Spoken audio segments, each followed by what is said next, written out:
On. Hey, yo, people! Welcome to a very special edition of your favorite little show here in all of crypto, the one that we like to call Shut the Fud Up. Yes, it is a very special edition today of Shut the Fud Up because what are we going to do today? We're going to do something that I did not get to do recently at the PulseX conference. You see, I had a lot more prepared than I had time to share with everyone. So, what I want to do today here with y'all is show you everything that I did not get to back at the conference, but something much more important than that. That's I did not get to back at the conference, but something much more important than that. You're going to learn something today that if you remember this, you will never, ever be bearish again. You will never be going, oh, man, we just need Richard to stream. Oh, no, Richard's abandoned us. Or, oh, it's all over. All season's been canceled. All the typical bearish bull crap that you're constantly hearing from a bunch of idiots that really couldn't tell you why the market does what it does. I mean, all these idiot bears that are saying it's all over and everything. Ask them this here. Ask them, hey, can you tell me what causes crypto to go up? Now, first thing they're probably going to say is, well, it's because it happens when the buy orders outnumber the sell orders. And what you say then is, okay, well, thank you, Captain Obvious, but can you tell me what causes that to happen? And here's what you're going to get. You're going to get That's what I hear from all these bears. And by the way, they all chickened out. I was supposed to have a debate today with Jail Rat Crypto, and he even agreed to it previously, but now he chickened out. I think he saw my speech over. We debate him, and that's why he chickened out. So, you get a chance, go on over and tell him what a chicken that he is, and that will that may give him some courage to finally come face to face with me. I haven't heard from Execute lately, but I hope that he's still on for a debate with me because this guy seriously wants to say that the dollar index does not matter when it comes to whether crypto goes up or not. I hope you're still a man, Execute, and are going to stand by that. I know you changed your tune a lot lately, saying, oh, well, if you just bought Bitcoin and held on to it, it'd be okay. Okay. That wasn't what we were debating before. The debate was the dollar index and the 10-year treasury and how the debt cycle is what causes crypto to go up or down. And that's what we're going to talk about today is the debt cycle. If you haven't heard of that before, you're going to be an expert on it by the end of this stream. But how about we do just a couple of things here? How about we take a look at what's going on in the market first? So, how is today going? Oh, wait, this coin market crap being crappy here. I think it's being crappy today. Let's see if I can get it to work with me here. Oh, man. Just, you gotta love this stuff here. When, like, things should work, but they choose not to. Been working all day just fine, but then the moment I want to go on stream, it decides, oh, I don't want to work. How about before we look at that, let's just take a look at Go Pulse here. So, we're still staying flat. Not much going on. I mean, basically, we're making back up what we lost from a couple of days before. Let's have a look here at. Oh, wait a minute. I know what it is. Hang on with me for just a moment. Fix our connection here. I have my VPN on, and that was messing everything up. Can't use my VPN apparently. Or can't stream with my VPN. So, yes, Ryan, that's right. He's a chicken, all right. That's why from now on I'm gonna call him Chicken Rat Crypto. All right. So back to sharing the screen. Here is Coin Market Cap. And as you can see, Ethereum at one point today here actually hit 3,400. Isn't that great? Been sitting here waiting for it to get back above 3,000. Not only does it get back above 3,000, but it rips right through it. Now, let me just switch this to my watch list. I'm not logged in. Of course, I'm not logged in. Okay, never mind that. But let's have a look here at some other coins then. Let's see, what else do we got going on here? It looks like a lot of the ERC20s are popping back up, such as Chainlink. And let's see, what else am I interested in? Chronos, they're still staying pretty flat. I mean, those guys have been pretty much stuck at 10 cents for a while. Ondo isn't back over $1 yet. So really, the bull run is not back on yet, guys. Not until Ethereum is over 4,000 and Ondo is over $1 is the bull run back on. And very impressive run here for Algorand lately. But let's see, is there anything else on here that I'm interested in? Don't think so. At least not yet. We did have Pudgy Penguins do a 2x, but it's a meme coin. I don't really care about those. Anything else I want to look at? Oh, yeah, Sonic. Still, Sonic, well, that actually is my biggest bag, but I'm not impressed yet until that thing is back over $1. It's been that before. Well, let's take a look at what really matters. That I keep saying matters, and people just, they don't listen to me. I don't think that they've learned yet, but the thing that matters the most is the 10-year treasury. You guys got to get this through your heads. When the 10-year treasury is over 4%, we are not going to have the bull run that we are used to having. And yes, I know Lark Davis disagrees with me on that. Lark, I got a lot of respect for you, bro, but you're wrong. If you think that we can have a massive parabolic bull run when we've got 10-year treasuries at 4.46%, I'm sorry, you're just wrong. And of course, I know what you're going to say, but back in 1996, we had treasuries that were over 5%. That was a different time, bro, because we didn't even have crypto back then. There was less speculative investments. The stock market did very well, yes, but that's because the stock market was the only thing you could invest in back then. So don't go telling me that we're going to be having a great run here like we're capable of having when this is going on. Not until this treasury gets down to 4.46, but gets down below 4%, are we going to have a bull run that we are capable of having. You guys got to realize that. More about this treasury here in a moment.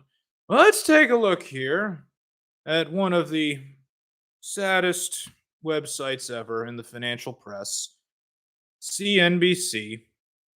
And what are the headlines here? It says, well, Trump denies that he plans to fire Powell.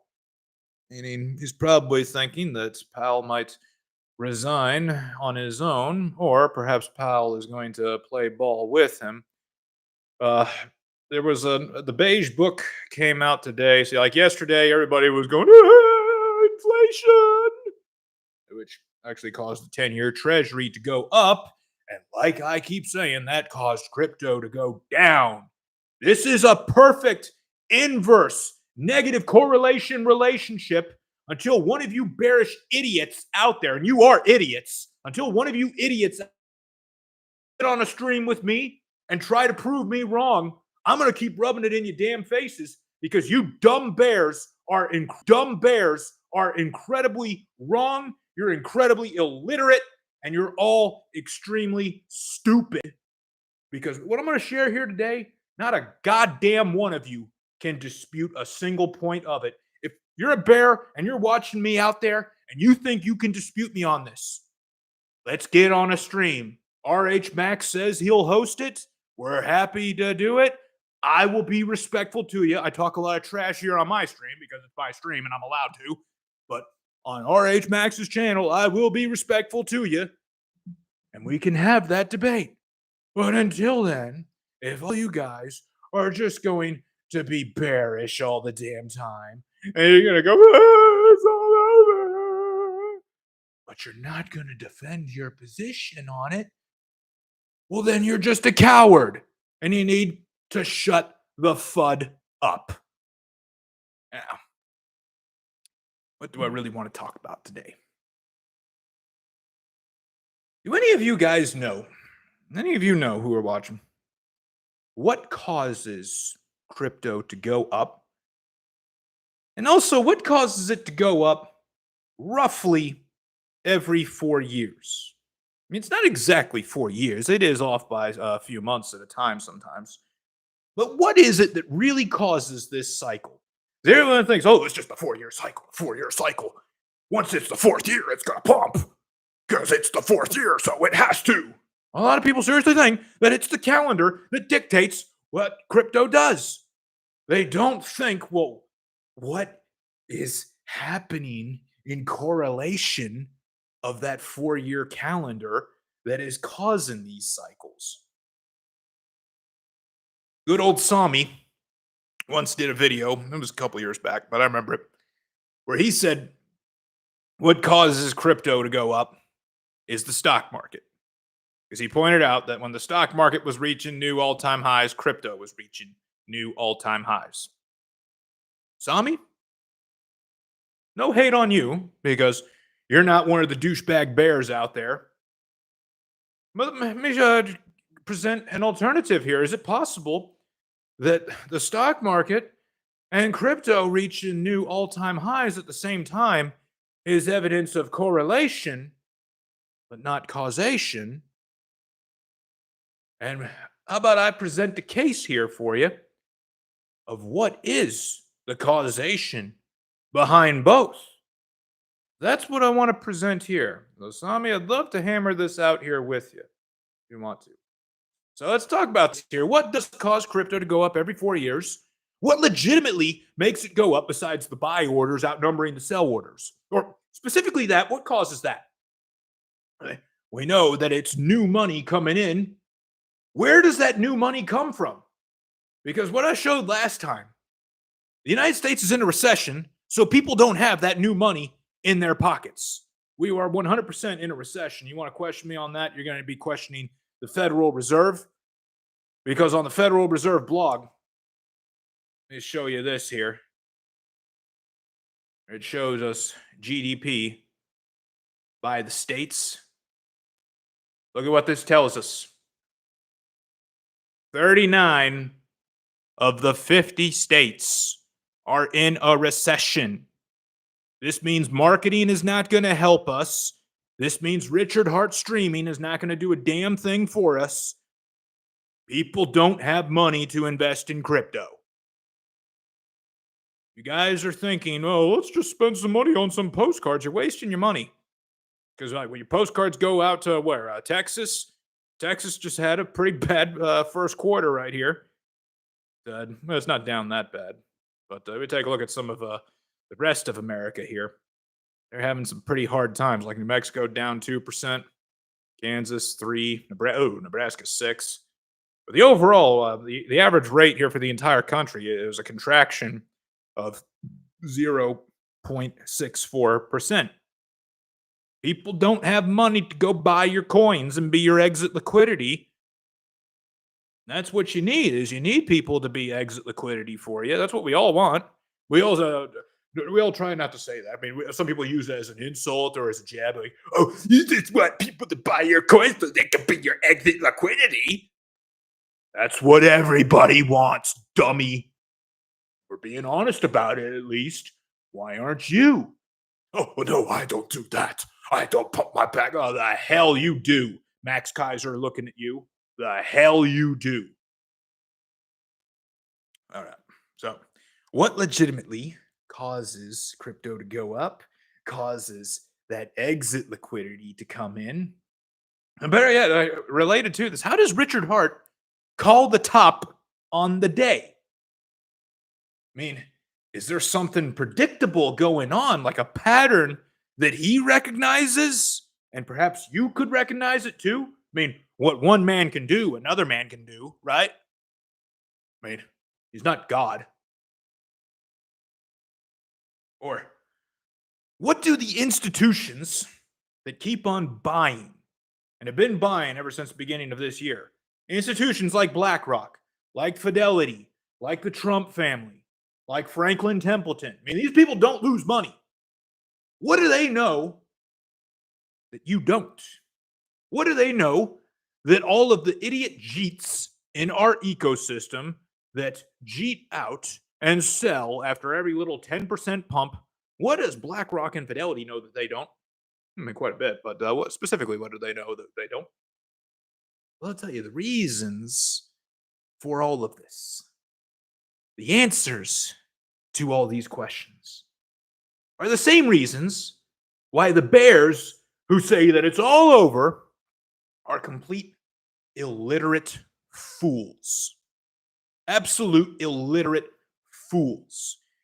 And I swear to you guys, if you just adopt a little bit of investment literacy, never gonna be bearish. You're gonna have no trouble hodling your coins. If you knew what is it that's causing this cycle, you're not going to be going, it's all over. You're gonna realize it doesn't matter if Richard streams. It doesn't matter if even Interpol arrested him, which I don't even think they can do. And also, like Interpol, I don't recall them ever arresting anyone or solving a single problem. So why y'all are so concerned about it is irrelevant. It's unbelievable to me why you're all so concerned about it. But it doesn't matter when you know this.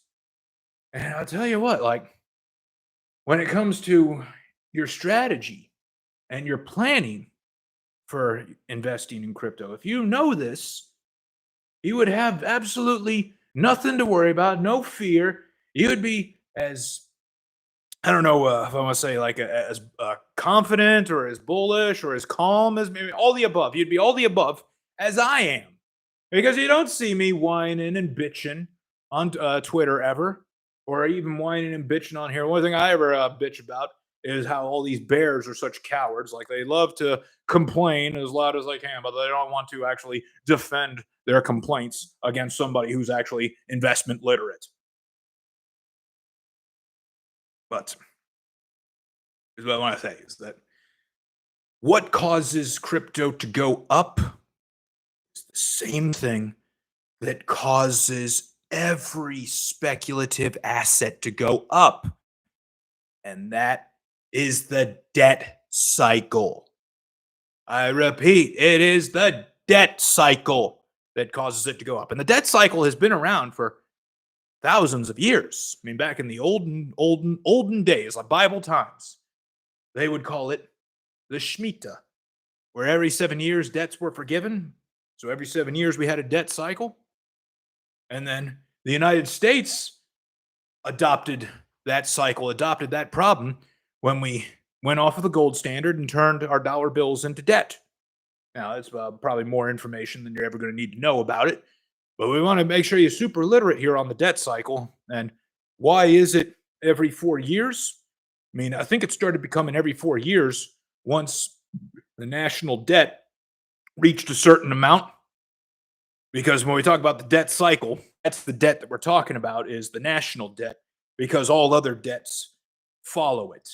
All other debts follow it because they're all based off of it.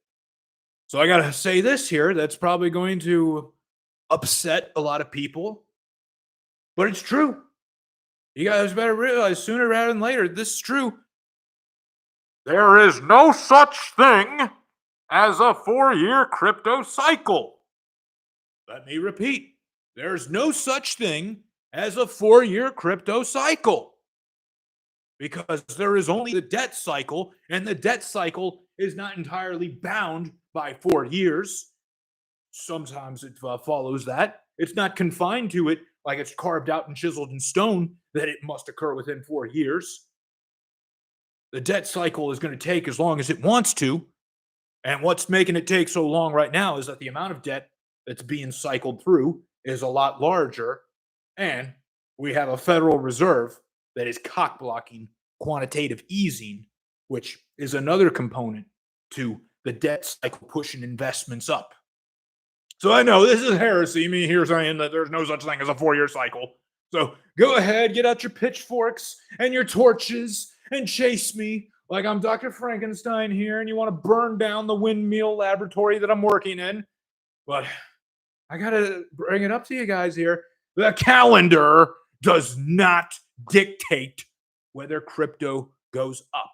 That was some stupidity that we've all lived by for probably the past 2 cycles. But y'all never stop to think, well, why is it every 4 years? And I'm going to tell you today why it is every 4 years. All right. You see, the idea that Bitcoin, and by extension, the rest of the crypto market, experiences these predictable bull and bear phases every 4 years, like it's some kind of perfect pattern based on the halving event.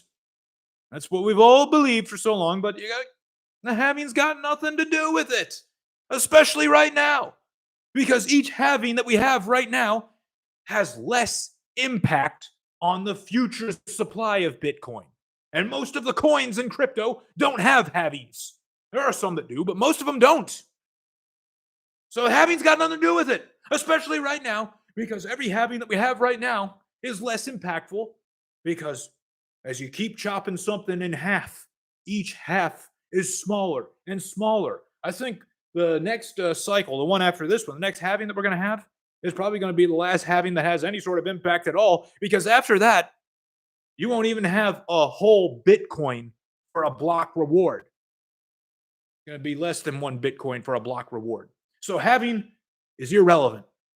Now, sure, it has happened. It has caused previous crypto cycles, or it's correlated with them at least. But here's the thing. So have solar eclipses, those have happened.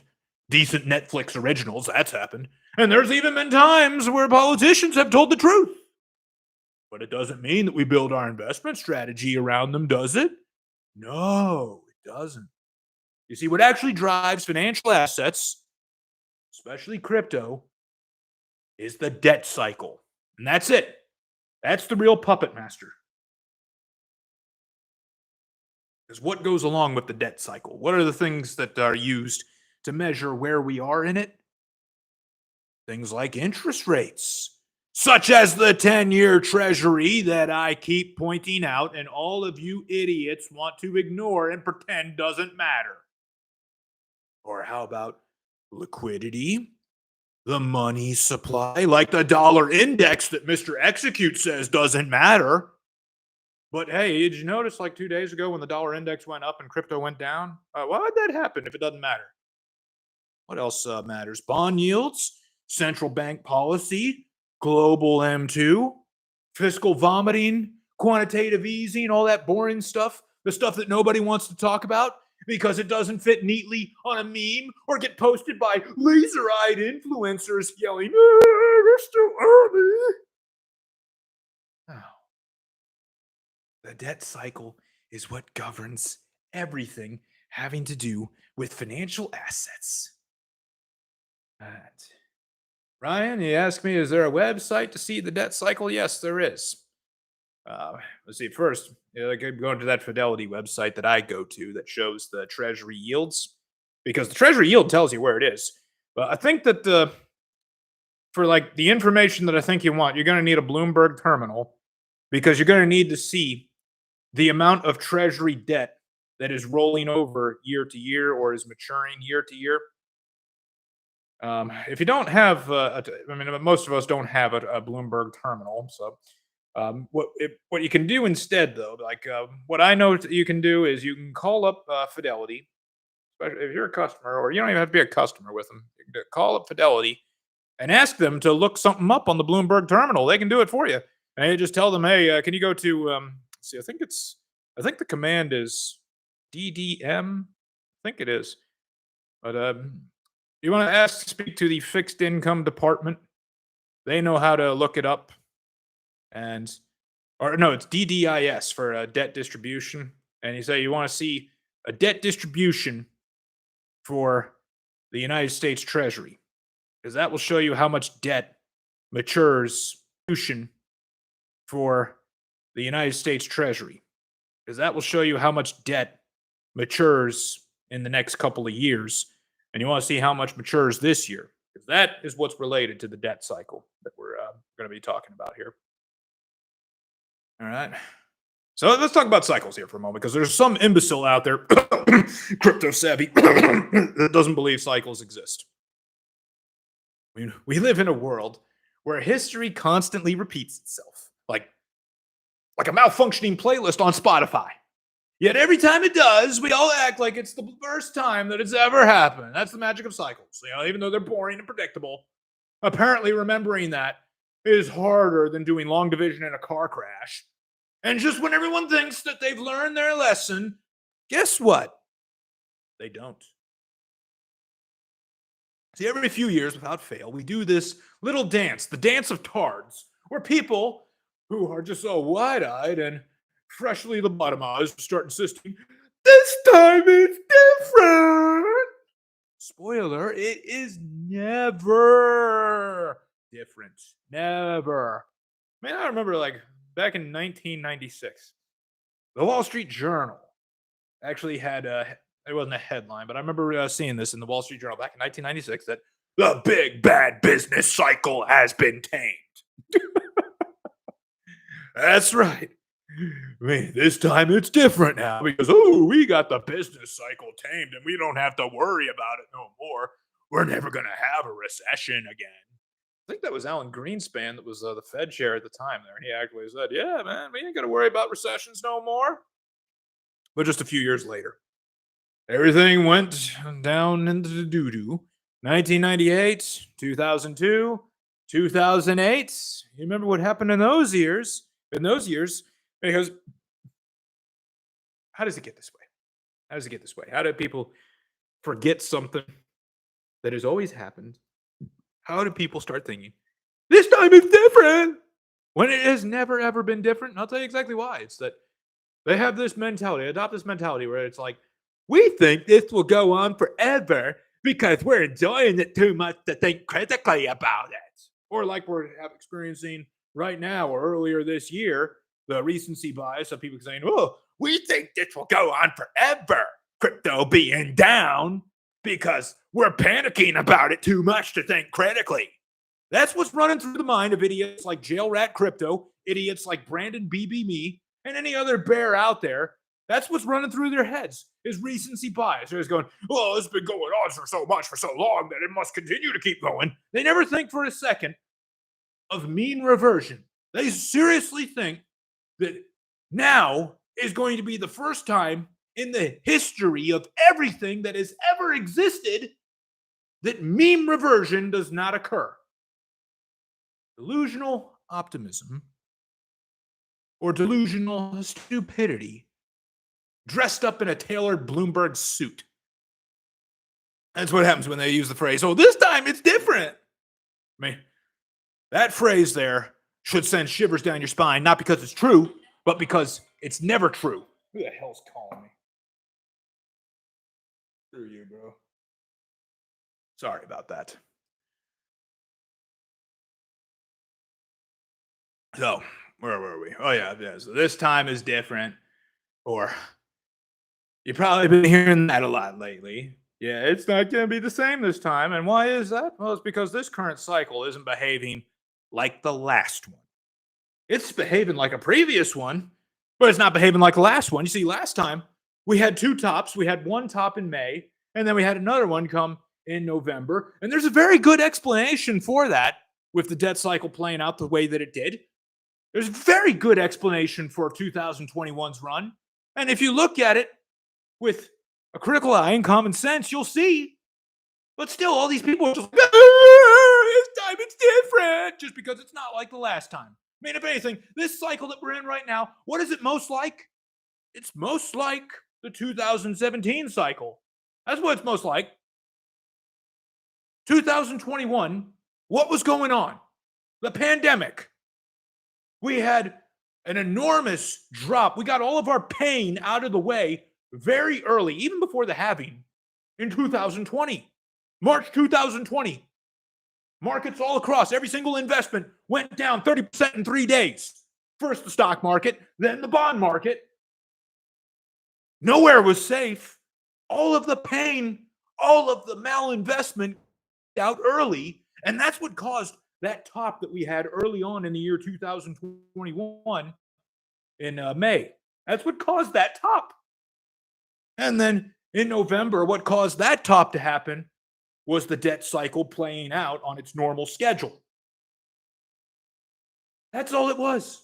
Now, this time, it's not playing out on that same schedule. It's playing out on a schedule of its own. I'll go over that here with you. I'll make sure that you're an expert on it by the time this stream is over. But because this cycle isn't behaving like previous ones, people think, oh, this time it's different. No, it's not.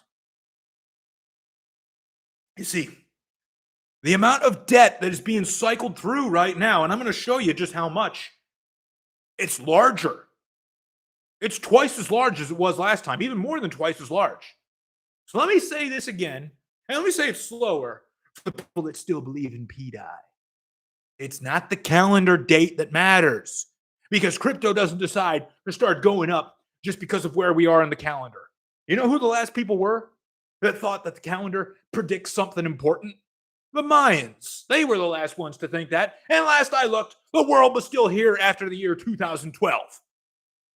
So the calendar date doesn't matter. It's the debt cycle that dictates what crypto does. It doesn't move because it's time. It moves because liquidity moves. It reacts like any other risk asset. The only difference is that it reacts louder, like a toddler who's been given a Red Bull and a trombone. What happens when the debt cycle cycles out is this. Let me show you. If you haven't seen this yet, I posted this a while back. X account. Friends, this is what you need to have. This is what you need to have here in order for us to have a bull run. You need interest rate cuts. You need quantitative easing. You need forward guidance, which just means no hike pledges or promises. You need banks to have lower reserve requirements. You need to have relaxed capital rules, possibly loan forbearance policies, possibly not necessarily bank bailouts, but support for the bank, knowing that, hey, if you guys screw up, we got your back. You need massive fiscal spending, which I think we're about to get here with the big, beautiful bill finally going through and being signed into law. I think there's a lot of fiscal spending in that because that's what ticked off Elon so much. The U.S. Treasury general account being drawn down, what that means is that all of the money they raise from issuing bonds is now taken from those issuances and is being pushed out and spent on the federal budget, which is a massive fiscal spending. If it's also helpful if some of the foreign countries do quantitative easing of their own, increase global liquidity, and it's also helpful if there's emergency credit facilities, lending programs that are created during crises. And what causes it, though? Like, what's going to put all of these things into effect is economic pain. Are we in economic pain? According to the Federal Reserve's blog, we are. 49 states out of 50 are in pain. How are you all saying, oh, yeah, the economy is so resilient? 39 states out of 50 are in pain. So, no, the economy is not resilient. It is in a recession, and it's time for you guys to start the quantitative easing. We just have a Fed chair who doesn't want to do that. Jerome Powell is cock blocking the bullshit. All right? That's what's going on. Because interest rates, where are they at right now? They're still parked at punishment levels. Quantitative easing, that's not happening yet. The forward guidance, we don't have that. We have forward confusion. They keep saying, oh, we're going to change the dot plot, or we're in a position where we're not in a rush to reduce interest rates. How about reserve requirements for banks? Those are all still tight. What about fiscal spending? I haven't had it yet. At least not enough to get things going. And what about the dollar index? Where's that at? It's still puffing its chest like it owns the place. I mean, it's at, let's take a look here. Where is the dollar index at? I'm pretty sure it's at 98. 98 something, right? Let's see, dollar index chart. On Market Watch, 98.3. I know that Execute says that this doesn't matter. But notice here that it was at 98.48, but then it came down. And when it came down, we had a nice pop here for crypto. Now look at this here. It was pushing almost at almost 99 earlier today. We had some red in crypto earlier today. And look at here. We had a nice steep drop. And then we had crypto pop. It's a perfect correlation. So, Bears and Mr. Execute, who you say this doesn't matter, I cannot wait to get on a stream with you and see and hear how you're going to argue against these charts that show a perfect inverse correlation. I cannot wait to hear you tell people to not believe their eyes. I mean, it's going to be just like way back when Sports Illustrated was trying to convince men that they should like fat chicks, fat, ugly chicks like Lizzo, instead of having on Kate Upton or whoever. They put Lizzo's big fat ass on the cover, like, "Yeah, man, you should enjoy this." Or what was one time they put a transmission on the centerfold and said, "Yeah, man, you guys should really like that." I cannot wait for you Bears to argue and tell people not to believe their very eyes and say, "Oh yeah, that dollar index thing don't matter." Matters big time, and there is a perfect inverse correlation about it. So, because the debt cycle hasn't progressed far enough for all those things that we need to have happen for a bull market to happen, still in this wobbly phase that we're in. This phase where Bitcoin goes up just a little bit and then comes right back down a little bit and then up a little bit more and then down a little bit and then up a little bit more.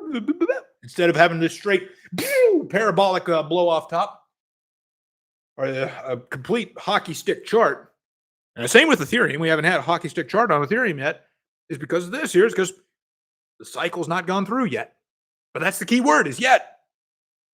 So because many bears are saying, "Well, it's not gonna happen. It's all over now. Alt season's been canceled." Because, like the world's supply of debt just suddenly disappeared, right?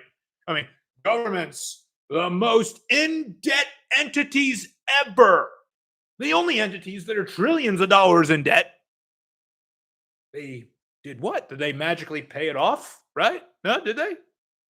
No. Hey, Mr. Bear, didn't we just raise the debt ceiling again this year? You're wrong. Yeah, Mr. Bear, you're wrong because you're illiterate. But I know what you people are probably thinking. All you guys watching me right now, you're probably thinking, well, what does this have to do with crypto? I mean, what makes you so sure, Mr. Cairo, that the cycle isn't over? What makes you so sure it's going to play out with the parabolic blow off tops like it has before? Because previously, all of the economic easing tools that made it happen, like rate cuts, quantitative easing, bailouts, the stimulus bazookas, all those things that made it happen before, they haven't been turned on yet. So what makes me think that they will be used again? I'll tell you why. Because our government will have no other alternative. They will have no choice. There will be no other option to keep the circus that we call the economy going. And I'll show you why, beyond the shadow of a doubt. I will show you indisputable evidence that all those tools are about to get turned back on. I had a debate coming up with a guy that thought the cycle was all over.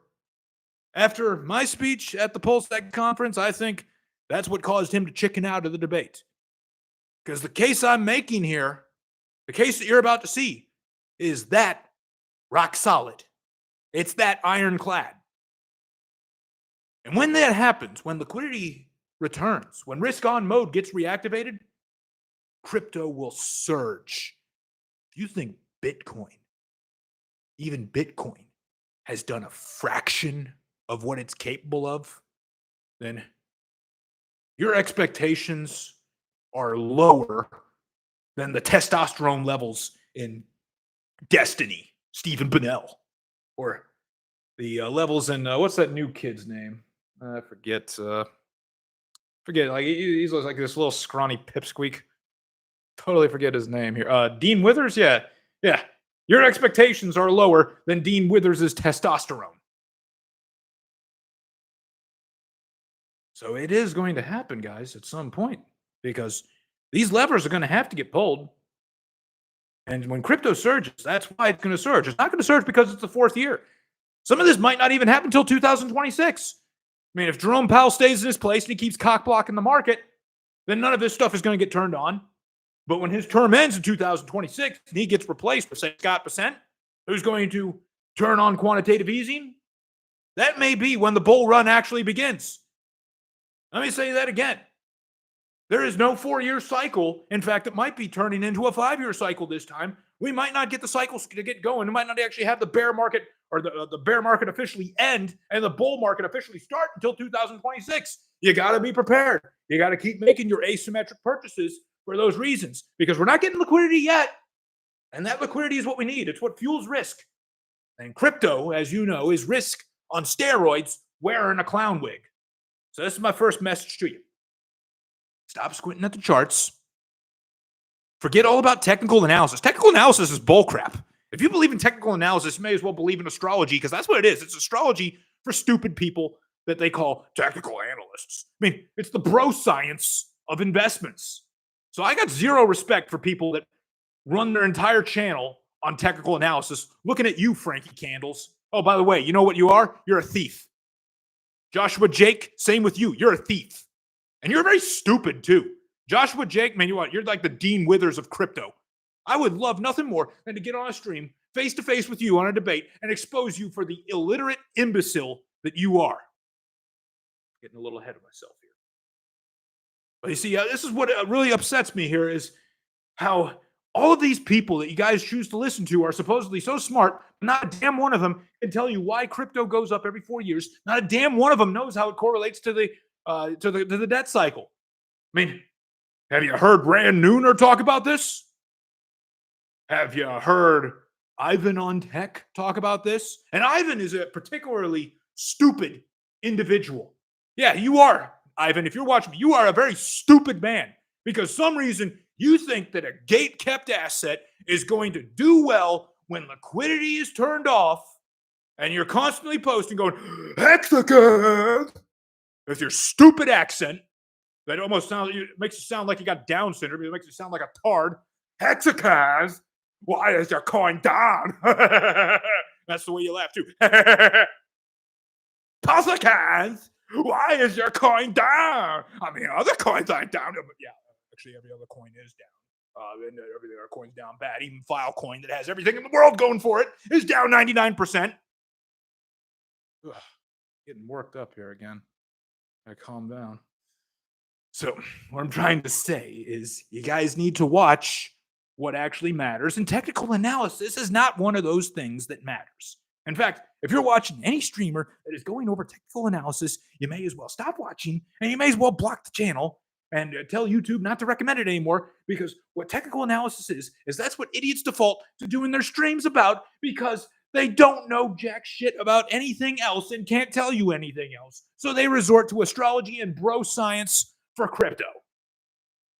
What does matter? I'll tell you what matters. Credit spreads, central bank policy, bond yields, interest rate expectations, the dollar index, M2 growth. That's what really matters. That's where the cycle lives.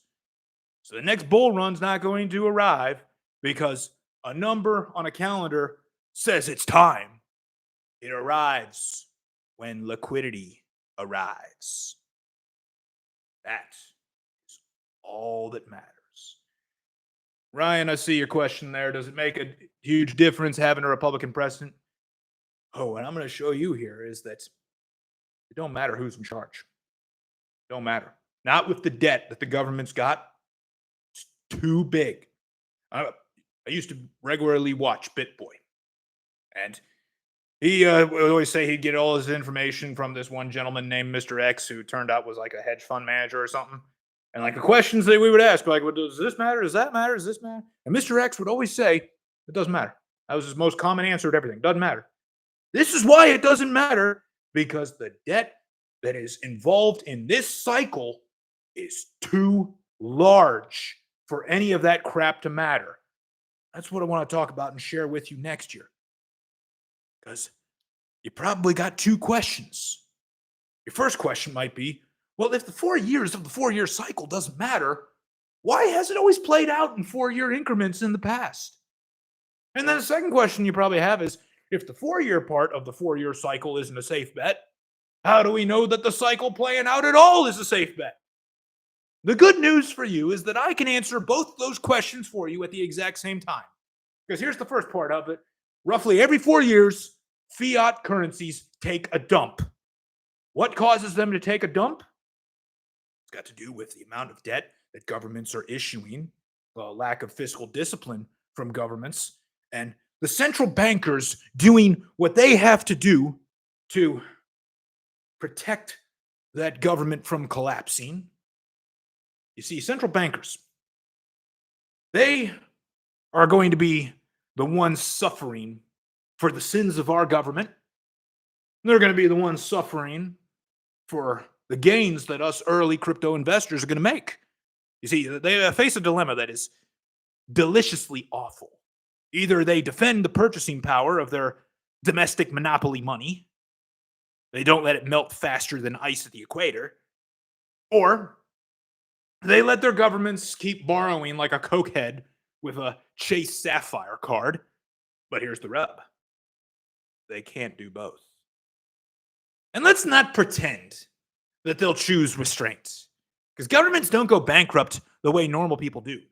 What they do is they just crank up the money printer, they pop a Xanax, and they pretend everything's fine while their currencies spiral into oblivion. If there's a choice between inflation and default, how have they historically made that choice? History shows that they'll pick inflation every time, because at least with inflation, they can still hold elections and pretend to govern.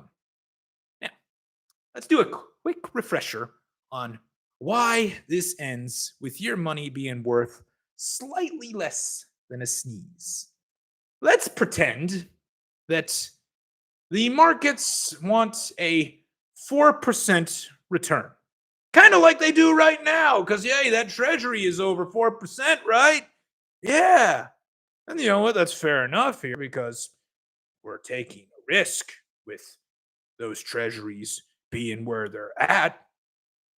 And also, the government looks like it's ran by a bunch of imbeciles. So 4% looks like a fair rate to demand, right? Well, there's one little problem. Over 4% is unaffordable for the government. That's going to have just interest on the national debt accumulating at $1 trillion a year, or accruing at $1 trillion a year and compounding beyond that. It's compounding debt that they owe. So what happens? What do? The government bullies the central bank to step in. The central bank throws on a cape and steps into the phone booth like Superman, and then steps out and says, we'll fix this. And how do they do that? They buy those government bonds in mass, which forces the yield down.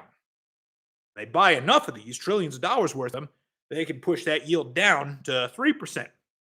How do they do that? They don't have money in their pocket to do it with. They print the money. They print lots of it. These astronomical amounts of it. So you have more money chasing the same amount of real stuff. This is something that one of my best college professors, and it was one of the only useful things that I ever learned in college, way back at UCF. See, I had to take an economics class for my useless degree. They make you take all these prereqs. My useless degree is in acting, by the way. That was what I wasted 4 years of my life pursuing. Yeah, you can go ahead and laugh at me. I'm well aware of what a stupid choice that was. So maybe if I like you guys enough here, I'll sing for you, because I was a musical theater actor. But yes, it was a very giant waste of time. But one thing I did learn in college, in an economics class that I was forced to take as a prereq, was this. Um, he was trying to teach us why we can't just keep printing money, what the negative effect of that is going to be.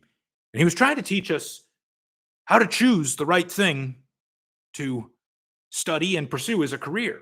This was in my senior year that it was close to my senior year when I learned this, and I was starting to worry. Oh my God, I think I chose the wrong major. I think I pissed away my scholarship, and I think I might have ruined my life when he did this with me. And here's what it is. Here's what it was. He said, "Here's what I want everybody to do here. Take out a sheet of paper, draw a line right down the center of it. On the right side, write down the type of careers that you want to have, the top 5 choices for careers. And then on the left side, write down all the things that you are seeking to buy in the next year." All right. So here's how that went. The top 5 career choices were things like, actor, influencer, or OnlyFans model. Well, they didn't have OnlyFans back then, but you get the picture. It was all easy stuff here. Everybody wanted these easy careers that didn't require any real work. All right, well, it didn't require any manual labor, didn't require any knowledge of math or anything. Because math is hard. I'm not a math person. As if people just waltz right out the womb knowing how to do math with an abacus in their baby hand. So everybody chose easy careers and wrote that on the right side. But then on the left side was, well, we want to buy cars. We want to buy houses. We want to buy food. We're going to need to buy medicine. We're going to need to buy plane tickets. We're going to need to buy furniture. So the professor, he wrote all this on the chalkboard here. He's like, yeah, these are some common careers everybody's choosing, all easy careers that don't require any real work. And then the stuff that we all wanted to buy was all useful stuff and expensive stuff. And he said, hey, do any of these careers that y'all want to do produce any of this stuff here that y'all want to buy? No, they don't. So you guys are going to be pretty screwed here. Whereas the people who actually choose the careers that produce this stuff that you want to buy, they're going to make a killing off of imbeciles like you. And that was like I wish I had that lesson in high school.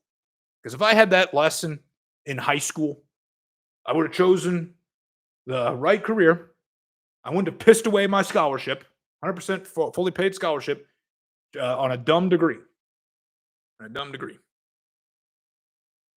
But where was I? Oh, yeah. So the point of all this here, why did I bring this up? United States, we're not producing things that we know people are going to need to buy. We're not producing more houses. You keep hearing there's a housing shortage. I mean, really, there's not a housing shortage, but we're not building new houses because every single Karen in the HOA has got these NIMBY mindset of like, I don't want you building starter homes in my neighborhood because I can't have that. When I have my cackle of Karens over for brunch when we play bridge, I can't have them driving past starter homes and them thinking that I'm in a neighborhood with the poors. No, we can't have that. And so they don't allow new houses to be built. And there's other reasons, but that's the one that immediately comes to mind here for me, is the NIMBY bullcrap. We're not building houses. We're not building cars because we've got so much regulation on cars and the cafe standards that make no sense. We're not building much of anything else. I mean, your iPhones come from the Foxconn factories in China where they got suicide nets all around to catch people from jumping out of the building because they're working 22 hours a day. We don't produce stuff. In fact, a couple of years ago, we actually paid people not to work. And then we wondered, why is everything expensive when we paid people to sit at home and not work and not produce anything? So less stuff got produced, but we also printed more money and sent out more stimulus checks. And that money had no place to go. See, that's the point I'm getting at here. For every dollar bill that the Federal Reserve prints, there should be a proportionate amount of new stuff, products, goods, and services created for that dollar bill to buy. It needs to balance out. This is GDP. It needs to balance out like a balance sheet. We print new money only if new stuff is produced. We're not producing new stuff here in the United States of America. And that's what's causing some serious trouble here for us. That's what caused the inflation that we experienced from 2021 to 2022 and even a little bit in 2023. More money chasing the same amount of real stuff like oil, gasoline, which we're not allowed to drill for, or the existential dread of Monday mornings. What this means here is when there's more money, but less real stuff to buy it with, the value of money drops. Surprise! And since energy, like gas and oil, those good old hydrocarbons, since those are the backbone of our civilization, what we're really doing here is we're weakening our money against reality itself, and reality always wins. Now, you might ask, well, why are governments so obsessed with going deeper into debt that they'd rather torpedo their currency than show a shred of restraint? Because debt is the only lever they have left that still at least looks like it's attached to something. I want to show you this here. You want to know what is or what causes it? A couple of things could. You actually heard Richard say this on a stream. I forget which one here, but he said like the majority of our problems would be solved if we grew our population. If everybody had 3 kids, because you see, like 2 kids, that's enough to replace the mother and the father, and then the third kid, well, that's one that's a gift to the economy.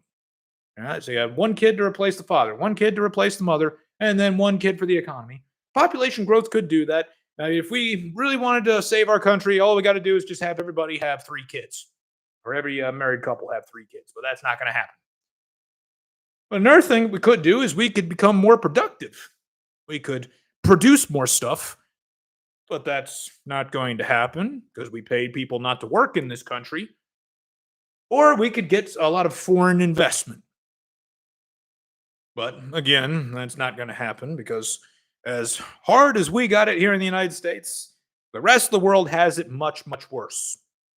You think inflation was bad here, you should see it all around the world. So debt growth is all that's left. They got to borrow money from future productivity growth, from future population growth, or anticipation of future foreign investments. That's what they do when they borrow money. They are taking out money, betting that population, productivity, and foreign investment will grow in the future. But that's not happening. See, we ain't going to have this. We ain't going to have this. Definitely don't have this. Debt growth is the only lever they got left to pull to keep the economy going. You're going to see here. I'm going to show you all the stats and everything. And yes, Ryan, I see your question. Getting to that. Don't worry. There's a small snag here with all of this. Population growth? Yeah. Not happening. Not happening. I'm going to show you what's going on here with that. I mean, you all hear declining birth rates, like it's the end of the world. Like the movie Children of Men. If you ever saw that movie where people were, the plot of the movie was that women were no longer fertile. So even though people were having sex, nobody was getting pregnant. And that was causing, it was causing like all sorts of worldwide, it was causing like all sorts of worldwide turmoil. Take a look at this chart here. This is what we talked about, the population growth that's not happening.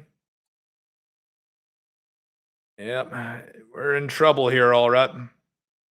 You can see, like, previous years, like last century, we had it pretty good here. Population was growing. It had its ups and downs. It had its ups and downs, but like, what was happening back then? I mean, even though it was the industrial age and transforming into the information age, there's still a lot of farming going on, a lot of agriculture going on.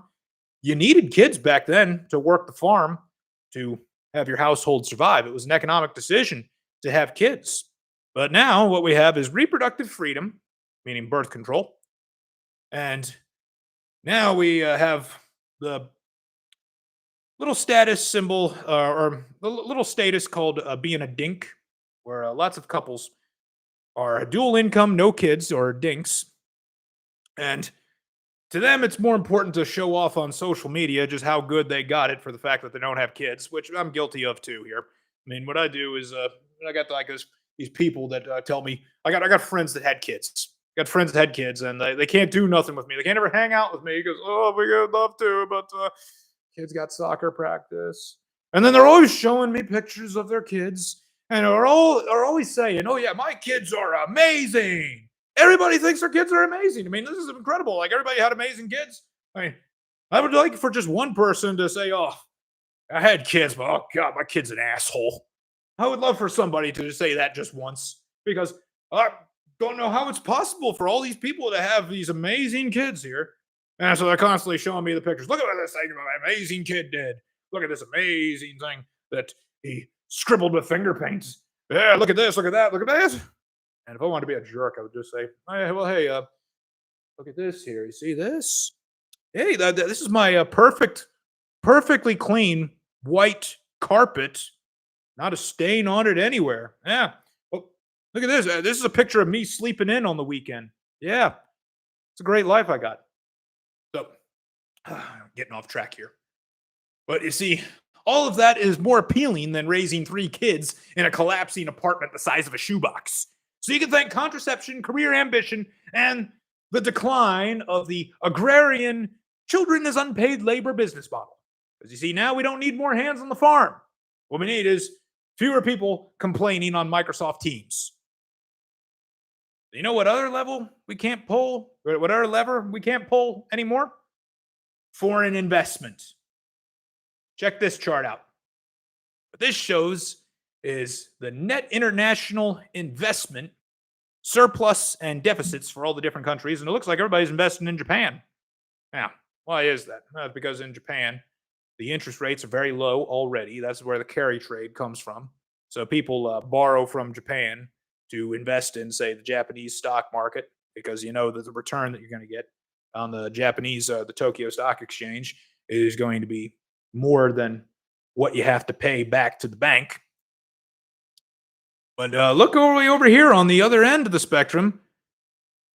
Investment in the United States has been drawing down. $16 trillion has left the United States. What was that $16 trillion in? Well, almost 16 trillion, probably 15 trillion. What was that in, though? That was in treasuries. Yeah, a lot of people invested in U.S. treasuries because they believed that America was a great, safe place to invest. They had believed that the U.S. Treasury was a guaranteed investment. They don't believe that anymore. And this is going to be a really big problem for us here in the United States. You see all of this leaving the foreign investment, something that we would depend on for the growth of America, for GDP growth. When it's gone down this much, we're in trouble. See, back in the 90s, we hoped to rely on third world shitholes turning into first world shitholes, and we even gleefully dubbed them emerging markets. And the hope was that the new first world countries would then invest their newfound wealth in America. Take a look at this chart. How's that working out? I think you can see from this chart here that foreign investment in the United States is going down more than one would expect Haktua girl to go down if she started an OnlyFans page to pay back the investors in her meme coin. So, with population growth flatlining and productivity gains already squeezed from every possible crevice, like the rise of the internet or China's industrial self-abuse or fracking every inch of North America and letting women out of the house to work, we're left with one remaining lever: more debt. Infinite, glorious, soul-sucking debt. So, why am I bringing all this up here? It's to say that the thing that is making this debt cycle take longer to play out, which is making the crypto cycle take longer to play out, is the fact that the debt this time around is larger. It's larger. Look at this. Global debt to GDP. I mean, even if was looking for U.S. debt to GDP. It's a similar distribution here, but global debt, because it's not just the United States that has this problem of taking on more debt than we could ever possibly pay back. This is also a problem for China. This is also a problem for Japan. This is also a problem for the Eurozone. I'm going to show you the debts of all these countries here and how screwed they all are and why this crypto cycle is going to be bigger than anything ever before because of it. But 360% global debt to GDP. That is what the world is facing. And they're going to make that even bigger. Heck, by the time this debt cycle is over, global debt to GDP might even be 1,000%. They have done this many times before, where they take out debt to finance and pretend that there's GDP growth, when all it is it's just debt being borrowed from the future to pretend we have growth now. That's all it is. They do it all the time because it's all that Keynesian idiocy that they live off of, where they go, oh, gee, one man's spending is another man's income, which is true. But the idiot says, oh, wait, that must mean that all spending is good spending because it's all another man's income. So why don't we just borrow some more money so that we can spend more and create more income? That's seriously how these imbeciles think. So to jumpstart the economy, this is what they're going to do. They're going to borrow and spend. It doesn't even matter who's in power. Ryan, you asked that question earlier. Does a Republican president help? I mean, I thought for a second maybe it would help when we had the Department of Government Efficiency, when it looked like they were taking it seriously. But then when the big, beautiful bill got passed, they said, oh, yeah, the Doge stuff here, screw the Doge stuff. We weren't really serious about that. That was all just publicity. It was just a publicity stunt. Because the fact of the matter is that nobody wants to preside over a crumbling economy. If they put the Doge cuts into effect, that would mean that they couldn't borrow more money. They would have to cut down. They wouldn't need to borrow more money. They would have to cut down on government spending. And this country, this economy, the whole world economy is so addicted to governments borrowing that it would crumble the economy. Now, that needs to happen. I mean, when you're drunk and you keep taking shot after shot after shot to avoid the hangover or to avoid the crash, you got to have that crash, which is going to be painful and it's going to suck. But you got to go through that crash and through that pain and through that withdrawal to get well. We have a world economy high. They just want to keep doing it. Like you keep shooting up heroin, keep being high so you don't have to crash. And then to prevent it, it just keeps it going and going and going. Keeps in the can down the road. See, productivity gains, they don't fall from the sky. Like productivity gains from them anytime soon. In fact, we're seeing a lot of net productivity drains from AI because of how much energy it uses. So like addicts that are begging for just one more hit.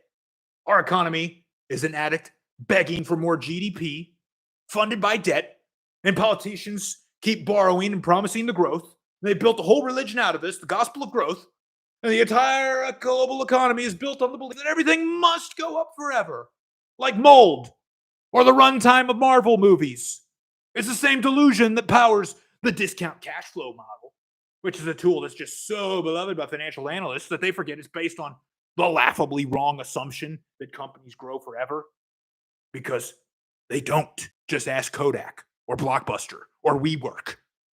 Apply that logic now to entire nations, and what you get is China building entire cities that no one lives in to juice GDP figures while their population quietly shrinks like a raisin in the sun.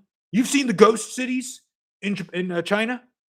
Or how about the US, where the debt to GDP ratio blew past 100% back in the 1970s and has been on a mess-fueled joyride ever since? The result is a vicious cycle where governments borrow to grow GDP so they can justify borrowing more to grow GDP, so they can justify more borrowing more to grow GDP, so they can justify borrowing more to grow GDP, so they can justify, I think you get the point. It's a snake eating its own tail. So yes, the debt is going to keep growing. This is the cycle I'm talking about. This is the debt cycle. Within this year, as the debt cycle possibly completes, got a long way to go, we're going to see the largest amount of debt get rolled over.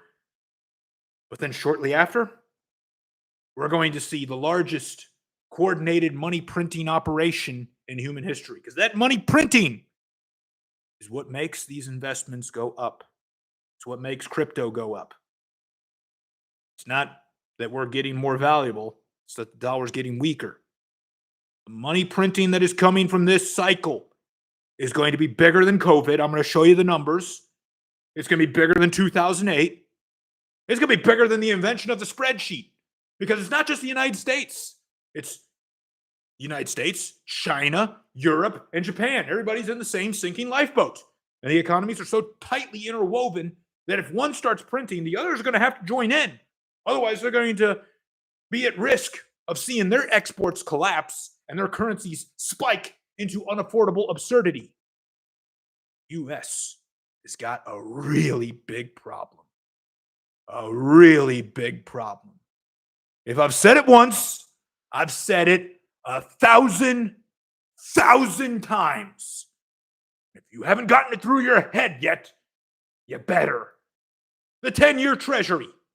What is it at right now? Let's look. Where is the 10-year treasury? Where did I have that? Put it over here, right? Yeah. Here we go. Okay. So I showed it to you earlier. 10-year treasury is at 4.46%. It's this right here. What is that communicating? What is that indicating? What is that telling you? Do you know? I ask this of all the bears that try to be Mr. Tough Guy with me on Twitter. I say, it's all over. And this treasury is at 4.46. What's it mean? And they're like, oh, it's not nothing to do with crypto. No, it does. You don't know what it means? Well, then you're just not literate enough to be talking about crypto. Then shut up. When you got a 10-year treasury over 4.46%, what's being communicated by that, what it's telling you is that the investing public is not comfortable with investing, because even a 100% safe, supposedly, investment like the U.S. Treasury is not appealing. As you see, as the yield is only rising because the price is getting lower. The price of treasuries is getting lower because nobody wants to buy them. Keeps going down because nobody wants U.S. debt anymore. The private sector doesn't want it. Why? Because they're in a recession and they need food. 39 states out of 50 are in a recession. The banks don't want it because they bought it last time and they almost died. You remember Silicon Valley Bank? What caused them to go down was they bought treasuries at a very high price. And then as interest rates went up, those prices went down. They had a bunch of unrealized losses that they started realizing, and they collapsed. Central banks don't even want U.S. treasuries because they finally sobered up from their COVID binge. So what happens now? Now, the government, all the governments, US, China, Japan, Euro, they're going to force people to buy it. First, they're going to force the central banks to buy it, and then the commercial banks, and then probably you with your savings or your pension or your children's future. You're going to invest whether you like it or not, because the system must be fed, because it's too big to fail, or really what we're saying is that it's too big to fix. Don't believe me? Check this out here. Where do I have that chart? It says going live. There we go. We're live. Hey, everybody. Let me know if everything is clear. Let me know. Is everything working? How's it doing?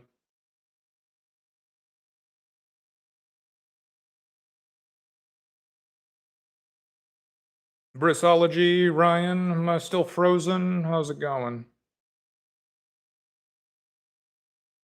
All right, I'm going to assume that it's all working just fine, even though nobody says anything. Maybe it's working horribly and it's not working at all here, but the important part about today's presentation is this here. I'm back. Okay, thank you, Glenn. So I've been talking about this debt cycle thing throughout the entire program. What is the debt cycle? It's this. This is the US Treasury debt. We borrowed $1.85 trillion in the year 2023. From 2024 to the end of this year, $7 trillion is rolling over, and the Treasury is going to need to borrow an additional $5.05 trillion. That means $13.9 trillion of U.S. Treasury debt is going to be issued by the end of this year. It will all be out there, and nobody wants to buy it. So the U.S. government will have to force the Federal Reserve to start buying those bonds. This is why Trump wants Powell gone.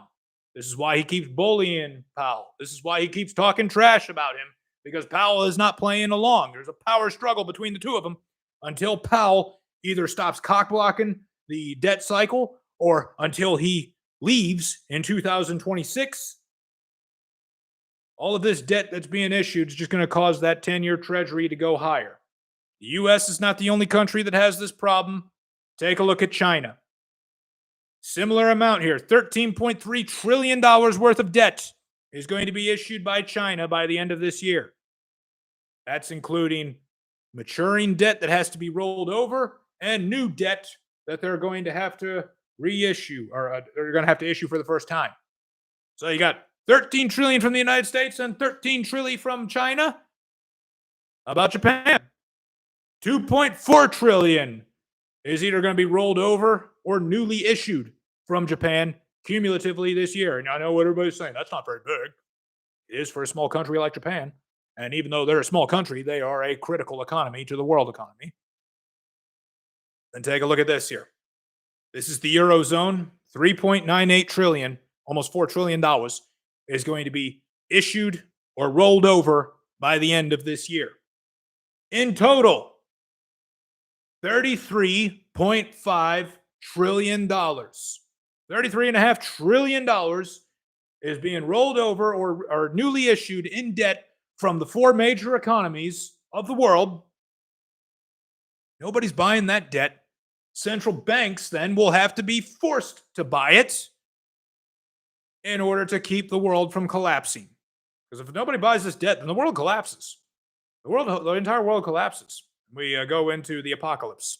Now, every time that we've been right up on the edge of an apocalypse happening, such as 2008 or the pandemic, they just printed more money to stop it.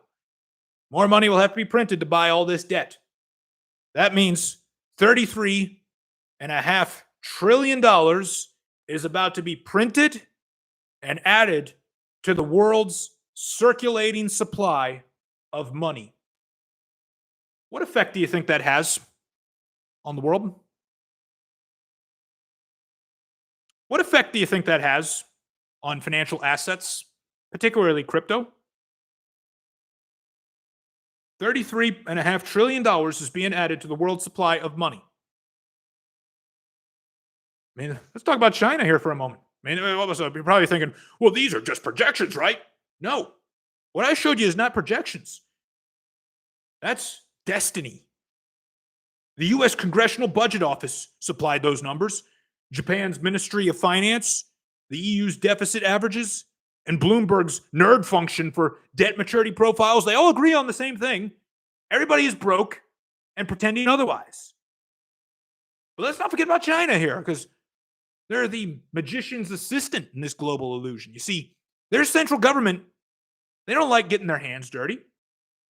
Instead, they like to let local governments issue trillions in debt through local government financing vehicles, they call them, which basically is just a clever way of saying, we're borrowing, but we're not really admitting it.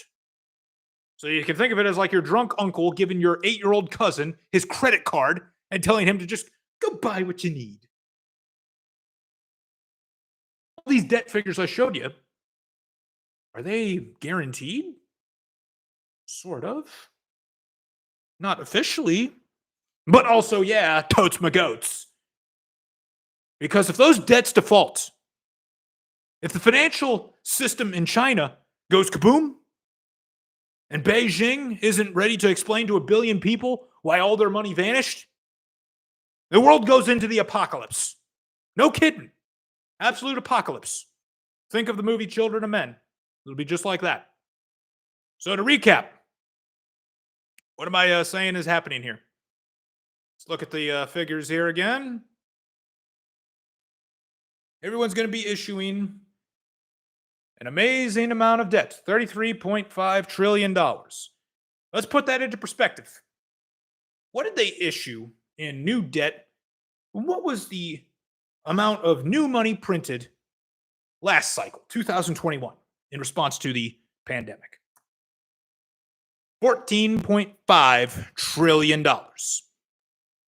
This was all of the money printing in response to the pandemic in 2021. So $14.5 trillion being added to the world economy, being added to circulation in 2021, caused Bitcoin to go from $10,000 to $69,000. It did a 7x. A big overbought asset like Bitcoin was able to do a 7x. Was there another coin back in 2021 that did a lot more X's? Wasn't there? I think there was. Yeah, I forget what it was called, man. Yeah, it was started by like this guy that wears Gucci tracksuits, and he sits on like a throne, and yeah, he used to live stream, and yeah, man, a lot of people actually referred to him as like the Donald Trump of crypto. Man, I forget what it was called. What was that? Oh yes, it was called Hex, wasn't it? Yes. $14.5 trillion being added to circulation of the world's money supply in 2021 caused Hex to do a 10,000x. $14.5 trillion. How much is being added to circulation this time? $33.5 trillion. Is $33.5 trillion a bigger number than $14.5 trillion? Let's see here. Let me count on my hand here. Man, I'm out of fingers here. I better take my shoes off and count. Oh, yeah. Actually, $33.5 trillion is more than double $14.5 trillion. So what we issued last time is being dwarfed by what is going to be issued this time. What we can conclude from that is that the bull market, which has not started yet because this debt cycle has not fully rolled over, the bull market this time will dwarf the bull market last time. It may not happen till 2026, but it is going to embarrass and shame 2021. We saw a 10,000x that time just from all that money being added to circulation. More than double here. We could possibly see a 20,000x. Who knows? What we do know this time is that the liquidity is lower than it was last time for Hex and Pulse Chain and Pulse X and also Ink token. And what we also know about Pulse X in particular is that it gets more rare each time that it's bought because of the buy and burn function. This is why bears chicken out of debates with me. Because when I show these numbers, that the amount of money that was printed last time, twice that amount is going to be printed this time, they cannot make a sensical, bearish argument for why this cycle is over when the debt cycle that's causing all of this hasn't even ended yet. This is what I'm telling you guys to get through, to rely on, to learn, to understand. If you know about this debt cycle that's happening right now and how this is causing the largest money printing operation that the world has ever seen, you're never going to be bearish again. You're going to know exactly what to do. You're going to know exactly when. You're going to know exactly when this thing ends. Or maybe not exactly, but you'll have a rough idea. So, how much debt are the central banks are going to buy out of that 33.5 trillion? Let's suppose for a second that they just buy 25% of it. In which case, then, the overall bull market would probably underperform the last one a little bit. We would just, it'd still be pretty big. I mean, you'd see probably like $160,000 Bitcoin, but it would be just 60% as good as last time. If they buy half of the amount of money that is being issued, and now it's a 1.2x. 1.2x. They buy 75%, it'd be a 1.7x. So there you'd probably be seeing Bitcoin at like $300,000. They buy 100% of it. It's going to be twice as good as the last one. Instead of seeing Bitcoin do a 7x, you see it do a 14x. Instead of seeing Hex do a 10,000x, you'd see it do a 23,000x. That's what you would see. Yeah.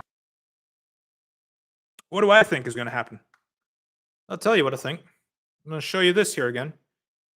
See, I don't know how much of the newly issued debt that the world is going to buy. I don't. And I don't pretend to. I don't want to sound like I know everything. Here's what I do know. Somebody's going to have to buy all that debt because the private sector is not buying it. Foreigners are not buying it. Institutions are not buying it. You know who can buy it, though? An entity that can print all the money it wants. The Federal Reserve. That's who can do it. And I know some putz out there are saying, well, the governments can borrow and issue debt without causing inflation. That's only true if there are people that are dumb enough to buy the debt voluntarily. This 4.46 Treasury yield says, no, there's no more stupid people out there. If no one wants to buy it, which they increasingly don't, the 10-year Treasury went up 10 basis points today. The central bank will have to step in with its magical money printing tools and buy that debt. Because nobody else will. If nobody else does, we have the apocalypse. Because the United States Treasury fails. So, central bank's going to have to step in, make money printer go and save the day. You say, well, you say that they have to, but is there really anything that says that they have to? If they don't, it causes the apocalypse. You think the apocalypse is going to happen? I mean, if you are bearish and you think the central banks are not going to step in, you need to get yourself a bunker. Because the apocalypse will happen then. And also, think about this here. Let's suppose, apocalypse aside, that the crypto market, the bull run was over. You know what that means? That's the end of crypto. It's gone. It's never coming back then. Because if it can't be relied on to provide the asymmetric returns that is historically done, or even a fraction of them, who in the name of hell is ever going to invest in these things again? And some putz out there is going to say, maybe there's a sweet spot. Maybe governments can fund themselves without crowding out the private sector. No.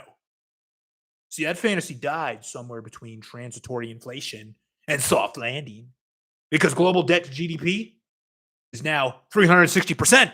I showed you that chart. That's the economic equivalent of taking out a second mortgage to buy scratch-off tickets. So the government will absolutely crowd out everything that isn't nailed down. Remember the pandemic. It was the year that we all collectively decided to crash the economy so that we can protect old and fat people by locking everyone in their homes, unless you're an Amazon delivery driver.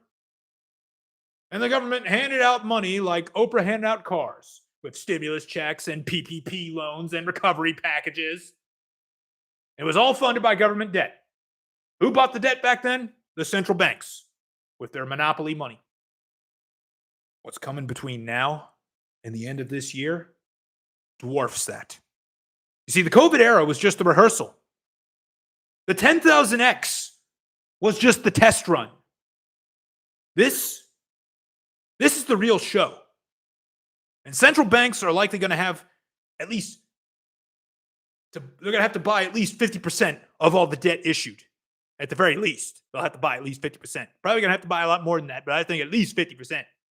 So they'll be printing money at levels that make 2020 look like a warm-up act.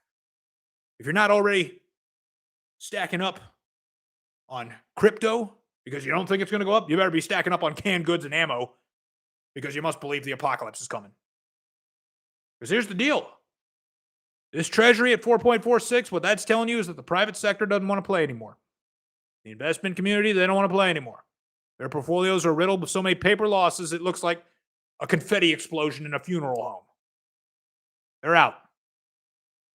They're not funding this round, which means central banks are the last man standing.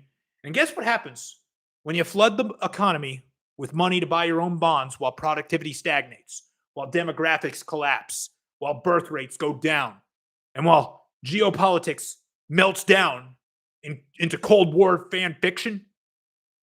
Inflation. And not the 2% kind, no.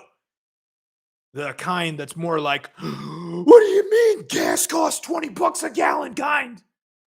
The kind that makes savings a joke and forces everyone into an asset just to survive. Forces everyone to invest their money just to survive.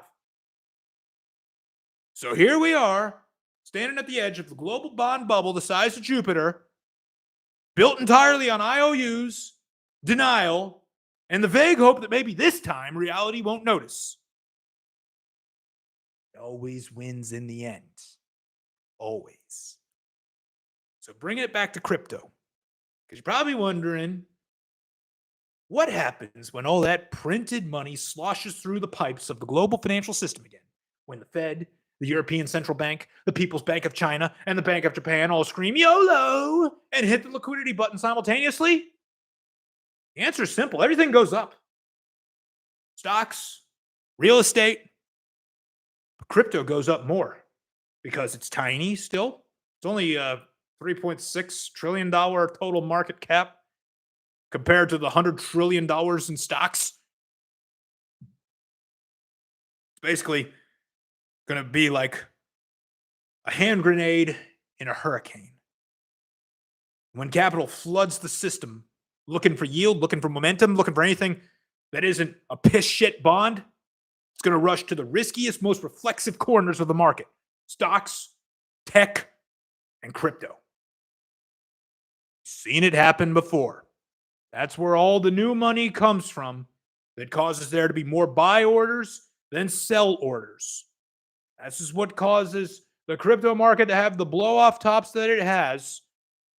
It had it in 2021 and in 2017 and even in 2013 it had it. This is what causes it. If you don't understand it by now, I can't make you understand it. I can't make it easier for you to understand it. You just don't have the IQ to understand it. You're just going to be doomed to be illiterate forever. This is why it happens, or has happened every 4 years. It's the fourth year it hasn't happened yet because the amount of debt I showed you is larger this time around. It's going to take longer for it to cycle through because it's the debt cycle that causes this. It's the debt cycle. It doesn't follow a calendar. Crypto doesn't follow the calendar. It follows liquidity. So when the debt cycle turns, when interest rates are cut, when reserve requirements are cut, when QE comes back, that's when crypto wakes up. Not because it's the fourth year, but because the tide is rising and crypto floats the highest. Make no mistake, that tide will rise because this debt is just way too big. It's way too big for all these financial assets to ignore. Big. So, let's take a look here. Ryan, you had a question earlier about what do I think the top signal is. I know what it was last time. There was a girl on the YouTube show Fresh and Fit that said she was paying for her BBL with Ethereum. That's a top signal. Something similar to that. When you see a complete imbecile who you think would know absolutely nothing about crypto but talking about it like they're Uh, like there's some kind of imbecile doing that. That's your top signal. And then the M2, M2 you asked about here is the printing has already started. I think that what you're seeing there, Ryan, is global M2, which has been on the rise.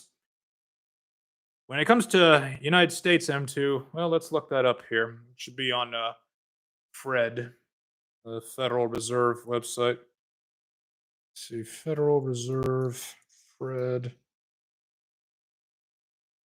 US M2 money supply. Oh my.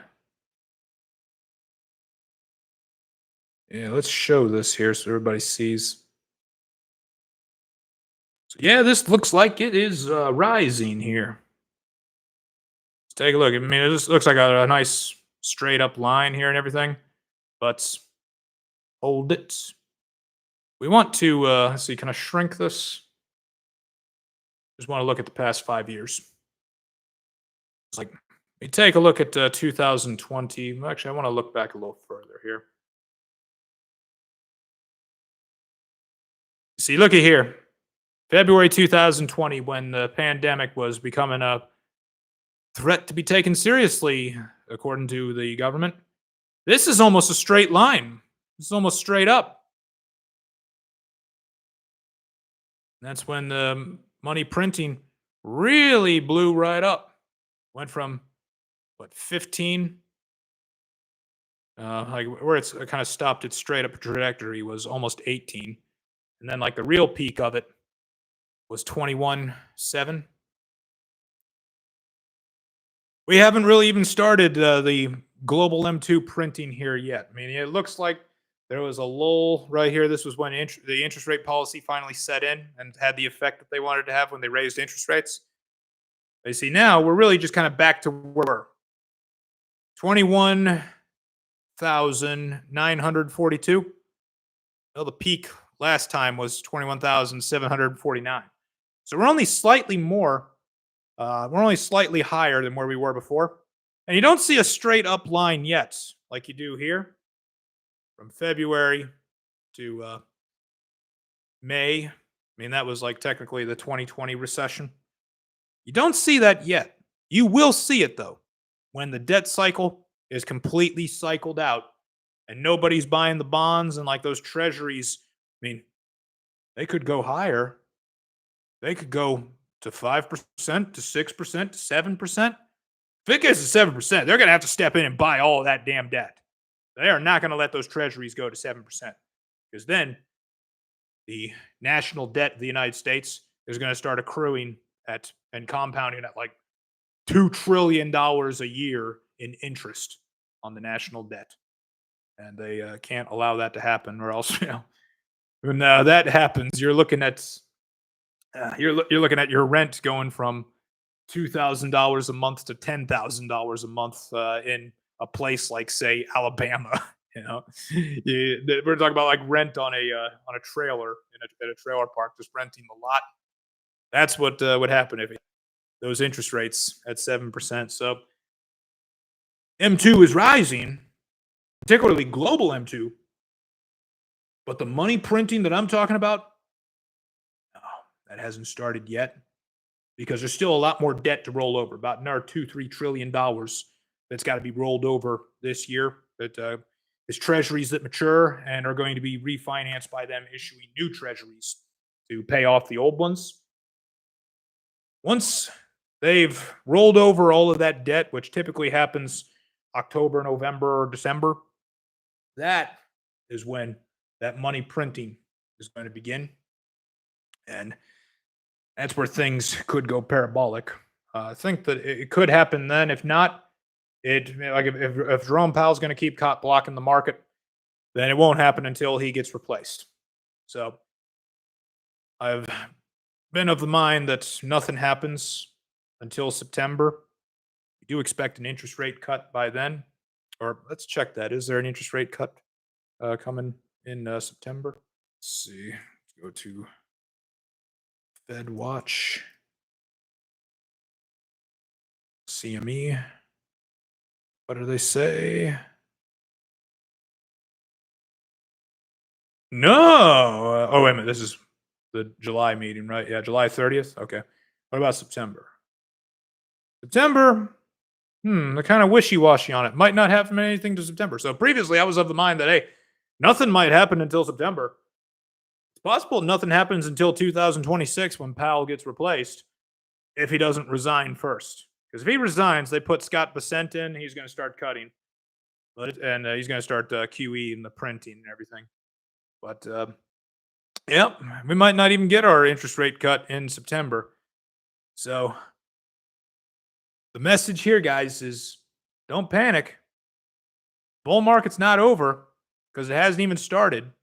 It might not start for a while, but that's good news. It gives you time to buy more of these coins. That's all I got to say here for today. If you're in doubt because you're down in your bags and thinking that this bull market is not happening, just watch this stream again and remember that the debt cycle is what governs everything. Cairo out.